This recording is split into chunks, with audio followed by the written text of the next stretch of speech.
नई तनकीद अमूमन जिस चीज़ को मद्देनज़र या हुक्म या अमल दरामद करवाने में हम कहते हैं, वो पहली चीज़ फन पारे का बराह रास्त।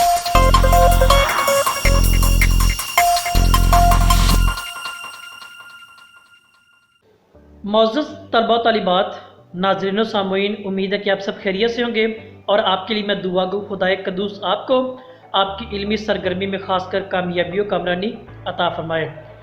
हमारा आज का मौजू व तनकीदी नुक्ता नज़र के हवाला से नई तनकीद क्या है, हम इसका मुख्तसर तौर पर और सादा अल्फाज के अंदर मुताला करने की कोशिश करेंगे।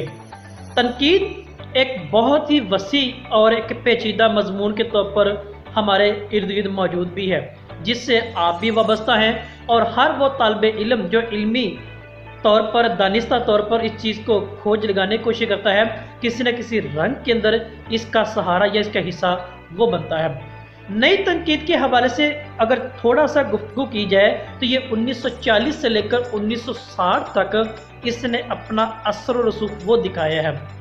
हम इसके हवाले से देखेंगे कि ये नज़रिया क्या है, इसके मानी और मफहूम क्या है और इसका जो असल नुक्ता नज़र वो क्या है। हम इसको भी आज इसी अंदाज में सादा लफ्ज़ों में बयान करेंगे और जानेंगे भी।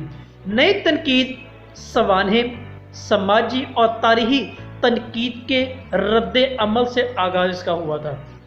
यानी इसके अंदर समाज को, तारीख को रद्द करने के हवाले से या इसको नज़रअंदाज करने के हवाले से भी आप दूसरा नाम कह सकते हैं। तो लिहाजा नई तनकीद कारी और फनपारे के दरमियान किसी शय को बर्दाश्त नहीं करती है, ना उसके दरमियान समाज को, ना तारीख को, ना किसी शख्सियत को, ना उसकी ज़िंदगी को, बल्कि बराह रास्त फनपारे, टेक्स्ट को और उसके दरमियान पढ़ने वाले के रास्ता हमवार करती है।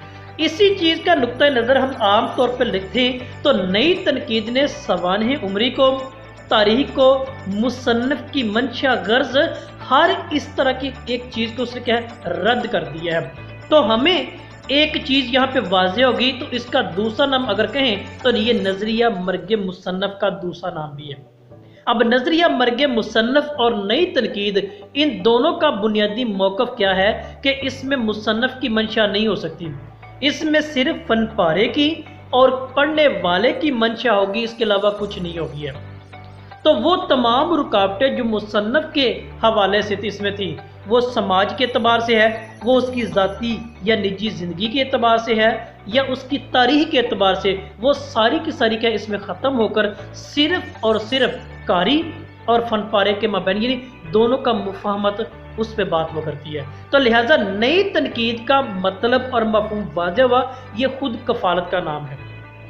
नई तनकीद ये खुद मुख्तारी पर जोर देती है कि पढ़ने वाला अपनी मर्जी के मुताबिक मानी हासिल कर सकता है, पढ़ने वाला उस फनपारे पर मुख्तार है, कुल मुख्तार है कि उसका मानी, उसका मफहूम, उसका मतलब वो क्या अहज़ करता है। यानी इसको हम कह सकते हैं मुराद क्या हुआ, खुद कफालत और खुद मुख्तारी का, कि फनपारे के मुताला और तज्जिया तहकीक पर जोर देते हैं नई तनकीद।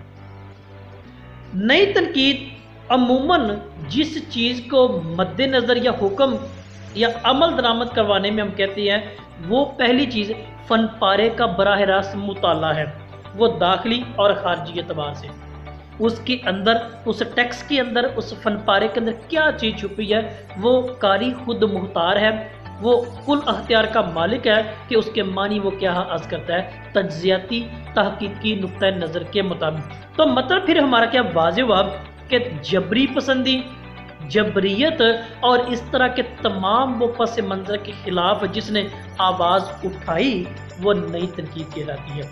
यानी वो तमाम रवायात के बंधन को तोड़ दिया, वो तमाम रवायती कड़ियों को से तोड़कर एक आज़ाद और ख़ुद मुख्तार नज़रिया पेश किया कि पढ़ने वाला अपनी मर्ज़ी के मुताबिक इसके मानी आज कर सकता है। तो इसमें फ़िक्री एहसास, जमालियात का नज़रिया कार फरमा है, वो पढ़ने वाले यानी कारी के माबैन एक मुफाहमती एक शक्ल की सूरत में हमारे सामने मिलती है। तो नई तनकीद आर्ट के फ़लसफ़े की बजाय अदब के मुताले की थ्योरी पर जोर देती है।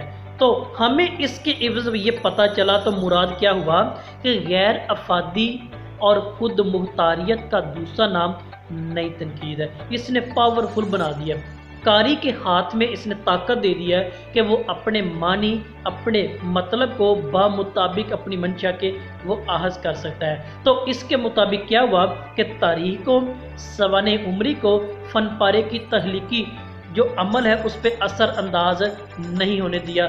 जो उस पर है तो फ़न पारे की साथ भी ये खामोशी का नाम हम कह सकते हैं। ये फ़न पारे की साथ में पोशीदगी को उसके अदबी मसाइल और वसाइल तलाश करने का हुक्म देती है कि उसके अंदर जो मौजूद है वो पोशीदगी के अंदर जो हिडन एतबार से मानी और मफहूम छुपा हुआ है उसके मुताबिक ये बातती है। तो लिहाजा ये जो नज़रिया, ये जो तहरीक थी ना, ये 1945 में विलियम के वो मिसार्ट ने पेश किया था।